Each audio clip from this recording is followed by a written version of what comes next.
You think your life is too boring to photograph? You're wrong. Forget about the rich and beautiful people of Instagram, or your favorite photographer out of LA or New York. You, in the middle of nowhere, your boring world should be photographed. But I guess the word that stops most of us from doing this is why? Why should I photograph my life? Nothing is happening. I really started to understand this when lockdown hit. I'd gone from being able to shoot whatever I want, wherever I want, with whoever I wanted, to becoming a borderline alcoholic living in my parents' attic with only a Zoom quiz to look forward to. I mean, we all experienced our own version of this. And initially, my whole photographic drive was gone. Everything sucked. Like, I couldn't take street photos and I couldn't get close to anyone to take any portraits. But after a few weeks of wallowing, I took my head out of my arse and picked up my camera. Sometimes shooting on my daily walk, sometimes just shooting in my bedroom. From that day on, I had my camera with me all the time. And this is where I made my first big realization. There isn't anyone else actually living my life. I mean, there's plenty of like 20-something-year-old wannabe photographers with ADHD or OCD or whichever one of the Ds I've probably got. But no one else was living my life and seeing things through my eyes. And I mean, this is kind of a really good reason to photograph anything at all, to show things through your perspective. But this was only the start. After a while, I realized that I was seeing things through a different lens. No pun intended. I'm not a pun guy. We're not punning, okay? I was seeing things differently. Like, how do I explain this? It's like, imagine you're a fisher. You're a fisherman. You like going fishing.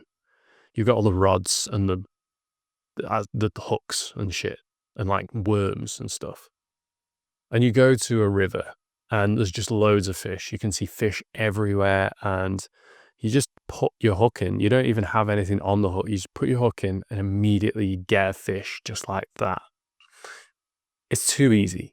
The next week, you head out to a completely different spot. You've still got all your rods and your weird little hooks and worms.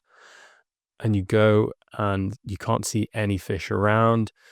You put your hook in, you're not getting anything. So you have to try some different things to get a fish. And it takes like 3 hours until you finally get one. But when you get it, you're like, I really fucking worked for this. In my opinion, shooting while you're just living normal day-to-day life is kind of like fishing in the hard river. It makes you more creative. It makes you more patient. It ultimately makes you a better photographer. Because if shit's easy, then you've never got to like figure out how to like be creative because, you know, it's easy. Whereas if it's hard, you've got to try new things. You've got to think. You've got to be creative and like think, how can I get a picture out of nothing or not much? Or at least that's what I realized for me, because I realized I had to really look for photographs. I had to really look for compositions rather than just letting them come to me. You have to look at things you see every single day and look at them in a different way. I mean, everyone can be excited when they're traveling the world and sipping €1 beers on the beach. But if you can find something to photograph when it feels like there's absolutely nothing there at all, then I think you're growing as a photographer. And this leads me on to something totally different, but I think it's something that a lot of people just don't think about at all. But often those photos that you take of your normal life are going to mean something different in 5 years or 10 years or 20 years time. You're saving periods of your life, like not for the internet, but for you and for the people around you that actually care about you and have like a relationship with you. They might not mean that much to you right now. Like if you take a picture and it's just of your family pet or like a place in your home, in years to come, that could mean the world to you. You might have moved from that home. Something might have happened. You might have lost your pet. Something else, horrible things can happen, but having these cherished photographs, the meaning changes over time. You'd be amazed where you can find interesting compositions. Like, I've photographed my work day. I've photographed my family. I've photographed the boring walks near my house. They seem boring to me because they're normal to me, but obviously to other people, they're completely new. So it's a different meaning for everyone. Approaching your life with this attitude that it is photographable and there are interesting compositions there are interesting things to photograph, valuable things to photograph, brings a little bit of sort of magic. It brings something to your day to day. And I think that's worth doing.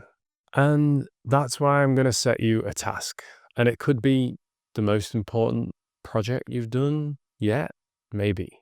Photograph your boring life. Everyone's life looks different. Maybe you've got a close family. Maybe you've got a close group of friends or colleagues, or maybe you've literally just got a pet in your life. Maybe you love walking locally, or there's a barber shop that you're really close with. I don't know what that means. It could be anything.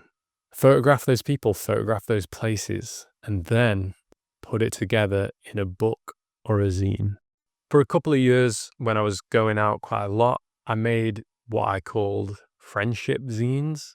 But it was basically that I would shoot all the time. I would photograph our friends going out, funny things that happened, and then I would put it together in a zine and give it to each one of my friends at Christmas time. And it's probably like one of the best gifts you can get. That's really blowing my own trumpet, isn't it? You know what I'm saying, though. It's a really nice thing to get. And as I said, these things, the meaning changes over time. So in 10 years' time, imagine looking back on all those photos of all those things that you did. It's a really nice thing to do. So if you do want to do this and you want to put one of those together, I have got a video about how to put a book or a zine together. You probably won't need to watch the whole thing. It's quite long. You probably want to watch a shortened version of it, figure it out. You'll be fine. But yeah, photograph your boring life. There's magic there. There's magic there, and it's there to be uncovered. Like, you've just got to look at it with new eyes. And thanks for watching. If you've enjoyed this one, go and take a look at the rest of my videos. It'll be really helpful. It'll be really cool. And subscribe.